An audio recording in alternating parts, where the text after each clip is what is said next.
विचार। कोई भी मनुष्य शुद्ध भाषा का पूर्ण ज्ञान व्याकरण के बिना प्राप्त नहीं कर सकता। अतः भाषा और व्याकरण का घनिष्ठ संबंध होता है। वो भाषा में उच्चारण, शब्द प्रयोग, वाक्य गठन तथा अर्थों के प्रयोग के रूप को निश्चित करता है। लिपि और व्याकरण। लिपि का शाब्दिक अर्थ होता है लिखित या चित्रित करना। ध्वनियों को लिखने के लिए जिन चिन्हों का प्रयोग किया जाता है वही लिपि कहलाती है। प्रत्येक भाषा की अपनी लिपि होती है। हिंदी की लिपि देवनागरी है। हिंदी के अलावा संस्कृत, मराठी, कोंकणी, नेपाली आदि भाषाएं भी देवनागरी में लिखी जाती है। अंग्रेजी की लिपि रोमन है। पंजाबी की लिपि गुरुमुखी है। उर्दू की लिपि अरबी है। व्याकरण के 4 अंग निर्धारित किए गए हैं। वर्ण विचार। इसमें वर्णों के उच्चारण, रूप, आकार, भेद आदि के संबंध का अध्ययन होता है। शब्द विचार। इसमें शब्दों के भेद, रूप, प्रयोगों तथा उत्पत्ति का अध्ययन किया जाता है। पद विचार। वाक्य में प्रयुक्त शब्द पद कहलाता है। पद विचार के अंतर्गत पद, उसके भेदों तथा रचना आदि का अध्ययन किया जाता है। वाक्य विचार।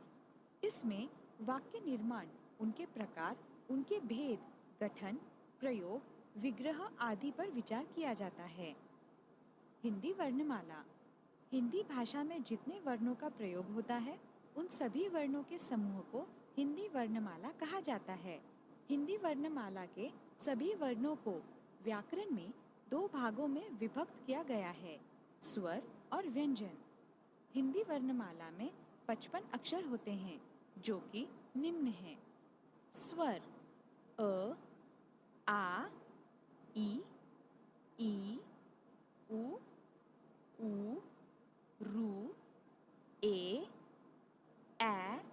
ओ, औ। अनुस्वार: अम। विसर्ग: अह।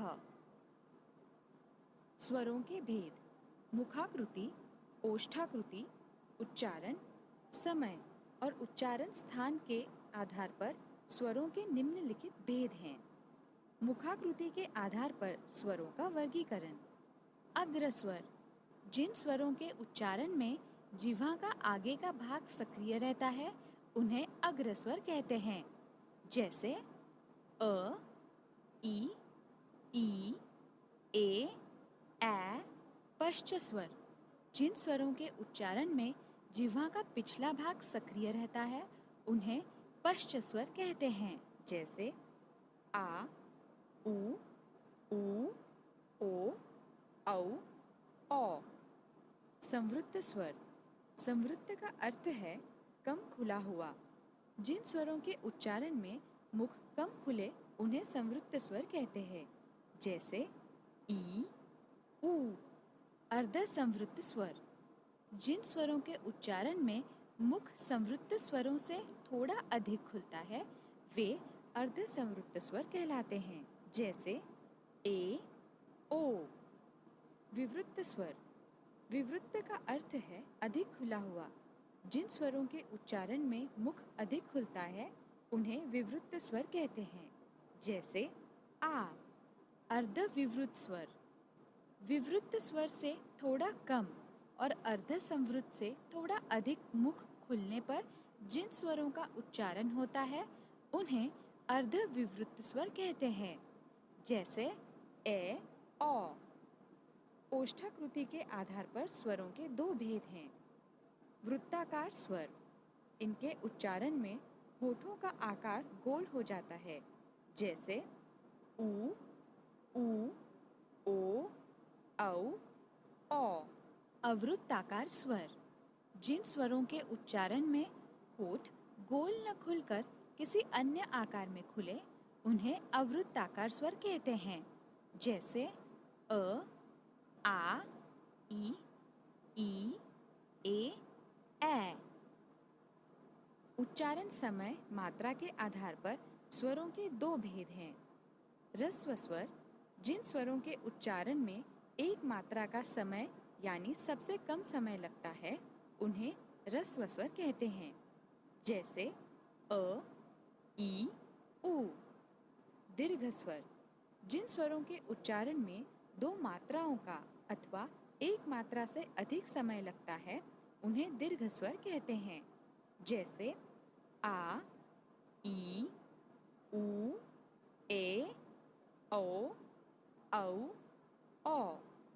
दीर्घ स्वर ह्रस्व स्वरों के दीर्घ रूप ना होकर स्वतंत्र ध्वनियां हैं।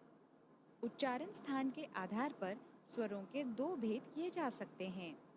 अनुनासिक स्वर, इन स्वरों के उच्चारण में ध्वनि मुख के साथ साथ नासिका द्वार से भी बाहर निकलती है।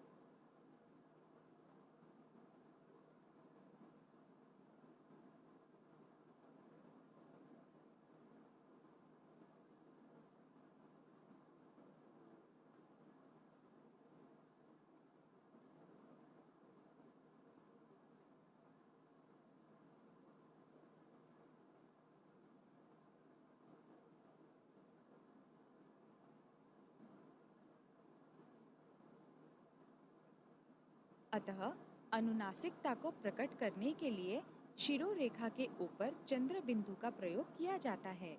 किंतु जब शिरोरेखा के ऊपर स्वर की मात्रा भी लगी हो तो सुविधा के लिए अथवा स्थानाभाव के कारण चंद्र बिंदु की जगह मात्र बिंदु लिखते हैं। जैसे बांट, बांट। निर्नुनासिक स्वर, ये वो स्वर है जिनकी उच्चारण ध्वनि केवल मुख से निकलती है। अनुनासिक स्वर तथा अनुस्वार में अंतर। अनुनासिक तथा अनुस्वार मूलतः व्यंजन है। इनके प्रयोग से कहीं कहीं अर्थ भेद हो ही जाता है।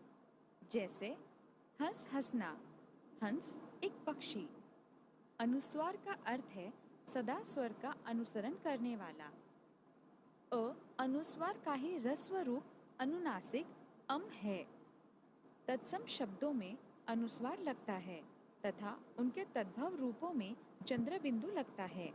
जैसे दंत से दांत। व्यंजन, स्वरों की सहायता से बोले जाने वाले वर्ण व्यंजन कहलाते हैं। परंपरागत रूप से व्यंजनों की संख्या 33 मानी जाती है।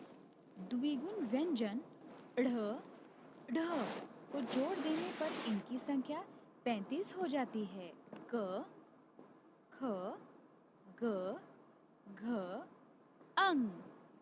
च, छ, ज, झ, ञ। ट, ठ, ड, ढ, ण, ड़, ढ़। त, थ, द, ध, न। प, फ, ब, भ, म। य, र, ल, व। श, श, स, ह। आगत, गृहीत। ज, फ, औ। संयुक्त व्यंजन क्ष, त्र, ज्ञ, श्र। व्यंजन के भेद, व्यंजन के 5 भेद होते हैं। पहला, स्पर्श। क से म तक कुल 27 व्यंजन स्पर्श हैं। इन व्यंजनों का उच्चारण मुख के विभिन्न अंगों के स्पर्श से किया जाता है। क, ख, ग, घ, अंग। च, छ, ज, झ, ञ। ट, ठ, ड, ढ, ण, ड़, ढ़। त, थ, द, ध, न। प, फ, ब, भ, म। वर्ग, उच्चारण स्थान, अघोष अल्प प्राण, अघोष महाप्राण, सघोष अल्प प्राण, सघोष महाप्राण, नासिक्य। कंठ्य, गला। क, ख, ग, घ, अंग। मूर्धन्य, तालु का मूर्धा भाग। ट, ठ, ड, ढ, ण, दंत्य दांत, त, थ, द, ध, न, ओष्ठ्य दोनों होंठ, प, फ, ब, भ, म, स्पर्श संघर्षी, तालव्य तालु, च, छ, ज, झ, ञ। स्वर तंत्रियों के आधार पर व्यंजन दो प्रकार के हैं। अघोष व्यंजन प्रत्येक वर्ग का प्रथम एवं द्वितीय वर्ण तथा श, श एवं स। इन व्यंजनों के उच्चारण के समय स्वर तंत्रियां परस्पर इतनी दूर हट जाती है कि पर्याप्त स्थान के कारण उनके बीच निकलने वाली हवा बिना स्वर तंत्रियों से टकराए और उनमें बिना कंपन किए बाहर निकल जाती है, इसलिए इन्हें अघोष वर्ण कहते हैं। सघोष व्यंजन प्रत्येक वर्ग का तीसरा, चौथा एवं पांचवा वर्ण सभी अंतस्थ तथा ह वर्ण। इनके उच्चारण के समय दोनों स्वर तंत्रियां इतनी निकट आ जाती है कि हवा स्वर तंत्रियों से रगड़ जाती हुई मुख विवर में प्रवेश कर जाती है। स्वर तंत्रियों के साथ रगड़ जाने से वर्णों में घोषत्व आ जाता है, इसलिए इन्हें सघोष वर्ण कहते हैं। प्राणत्व के आधार पर व्यंजन के दो प्रकार हैं। अल्प प्राण जिन ध्वनियों के उच्चारण में प्राण अर्थात वायु कम शक्ति के साथ बाहर निकलती है वे अल्प प्राण कहलाती है। प्रत्येक वर्ग का पहला, तीसरा और पांचवा वर्ण सभी अंतस्थ व्यंजन य, र, ल, व तथा सभी स्वर अल्प प्राण हैं। महाप्राण जिन ध्वनियों के उच्चारण में अधिक प्राण यानी वायु अधिक शक्ति के साथ बाहर निकलती है वे महाप्राण कहलाती है। प्रत्येक वर्ग का दूसरा और चौथा वर्ण तथा सभी ऊष्म व्यंजन श, श, स, ह महाप्राण व्यंजन है। व्यंजन गुच्छ जब दो या दो से अधिक व्यंजन एक साथ एक श्वास के झटके में बोले जाते हैं तो उसको व्यंजन गुच्छ कहते हैं। जैसे स्टेशन, स्मारक, स्नान, स्तुति, स्पष्ट, स्फूर्ति, स्कंध, श्याम, स्वप्न, क्लेश, 11, क्योंकि, क्यारी, क्वारी, ग्लानि आदि।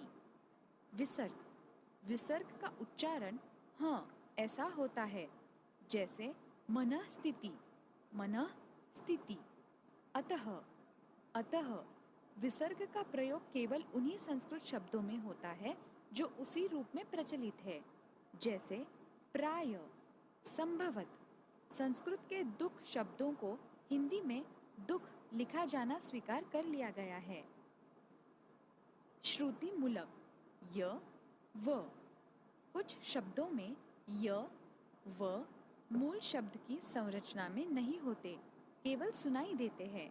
जहाँ य, व का प्रयोग विकल्प से होता है वहाँ न किया जाए अर्थात नई नई, गए गए आदि रूपों में से केवल स्वर वाले रूपों को मानक माना जाए। इसी प्रकार जिन शब्दों में य ही मूल ध्वनि हो वहाँ य का प्रयोग किया जाना चाहिए, न कि स्वर का। जैसे रुपए, स्थाई।